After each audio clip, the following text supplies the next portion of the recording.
Yari tayo mga ka-George. Late na tayo umuwi. Ano kayang palusot na gagawin natin ngayon? Sabi ko alas 5 uwi na ako eh. Alas 7:30 na patay tayo nito. Yari. Bahala na. Ganito na lang mga ka-George.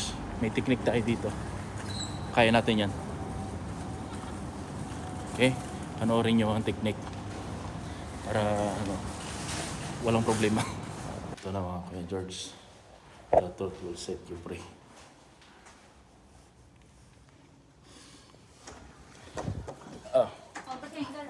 Yes, huwag mo nang kausapin. Pagod ako. Ha? Yes na, pagod ako kasi nag-overtime kami. Try. Traffic naman kasi talaga. Ayun siguro, sinungaling ako. Mali din kasi sinabi ko overtime, hindi naman overtime. Sablay. Traffic man talaga. Tagal-tagal ng biyahe, traffic. Para kasi maaga makauwi. Pambihira. Siyempre. Oh. Sige na.